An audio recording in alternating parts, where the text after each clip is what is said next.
you are pregnant. Ah, you have put me to shame. Hey, don't you see me? Hi everyone, welcome to my channel. My name is Ebonlewa. Today I'm gonna talk about teenage pregnancy. Teenage pregnancy is not an uncommon thing in the whole world. Trust me, it happens everywhere. First, I'm gonna suggest that you please do not blame yourself. You know, I see Nigerian mothers, especially, the first thing they will say, you are pregnant. Ah, you have put me to shame. Hey, don't you see me? You know, they put their hands on their head like this. Hey, I'm a Sunday school teacher. I'm a village leader. I'm a community boss. And all the rest, they become very sad. And I don't blame them. A lot of these parents have invested so much into their children. And of course, they are expecting that they will come with good returns. But I want to say this, that a child is pregnant before marriage doesn't mean that child will eventually turn out to become a vagabond, to become a hoodlum, to become a bad person in a society. Now, it depends on how you as a parent handle that child. Please don't heap all the blame on yourself because your daughter is pregnant. It's not entirely your fault. I'm sure that you didn't take that child to a boy's house to have sex with her. So if your child, who is a girl, is pregnant, please don't kill yourself over it. Don't die over it. The first thing I'm gonna say that you should do is make sure that you discipline the child, scold the child, express your displeasure at what the child has done. The reason I'm going to say that you should do that is so that the siblings or any other younger person around would know that this person has messed up. That Auntie Nkechuku or whatever the girl's name is has messed up. After that, please extend the hand of love to the child. I am pretty sure that you would prefer your child pregnant under your roof than having a dead child.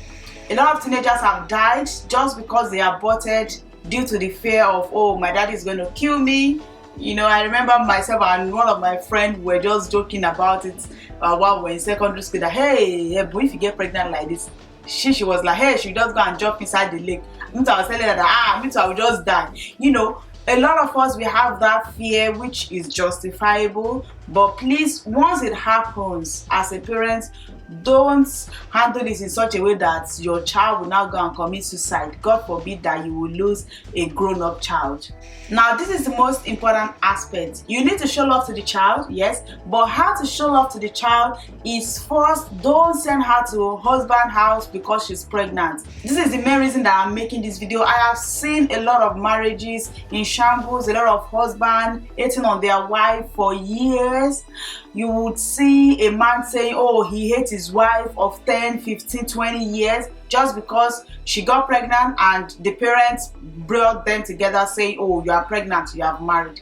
Please don't do that. If your child is pregnant, don't send her to husband's house. I really feel like saying that again. If your girl child comes back home pregnant, please, please, please don't send her away to her husband's house just because she's pregnant. It was a mistake that can be fixed, even though the scar would remain, but you can still help her to pick up the pieces of her life and she will still become that person that you want her to be in the future. For example, if your child gets pregnant while in secondary school, please help her to go back to school. I've seen a couple of people that got pregnant as early as second year in secondary school, like GSS2, GSS3, SS1. You know, they got pregnant and some of their parents handled them well. What would they do? They'll ask her, stay at home for the 1 year while you're pregnant.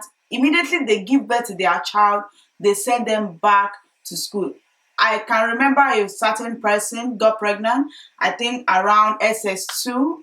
She got pregnant around SS2. The only thing she missed was 1 year. Immediately she gave birth to the child, she was back to school. Please, parents, handle your girls that way. Let them give birth to the child and send them back to school. I'm going to chip in this here as well. If your boy child impregnate another girl, please do it the same way.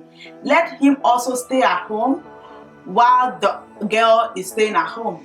Not that only the girl stayed at home and misses a year in school. No, let the two of them stay at home so that both of them would know that they have done something that displeased you as parents. Also, I wouldn't leave out the fact that sometimes some people get pregnant and they are ready for marriage. At times, the guy might be an older person while the girl is a teenager. So if you are able to interview the boy and he is ready for marriage, then that is fine. Please make sure that you do your investigation thoroughly. Don't throw away your daughter. There is this adage that we say in Nigeria that you not throw the baby away with the bath water. Don't throw away your child because she's pregnant. Don't throw her into marriage with anybody. A lot of people are going through so much pain because of this kind of situation. Last but not the least, please remember to lift your children up to God in prayer every day. Lift her up in prayer, lift him up in prayer, lift them up to God in prayer. A lot of parents have done so much to raise up their children, and you will wonder that how did you, this boy, end up like this? How did you, this girl, how come you end up this way? Parents, add prayers and discipline together to take care of your children. I pray that you will reap the fruit of your labor over them in Jesus' name. Again, I am not supporting teenage pregnancy, but you know, life happens, things happens. Like we say, they will say things they occur. You know, so things happens. Take it in good faith if it ever happens, and make the best of the situation. God bless you. I'll see you in my next video. Bye bye.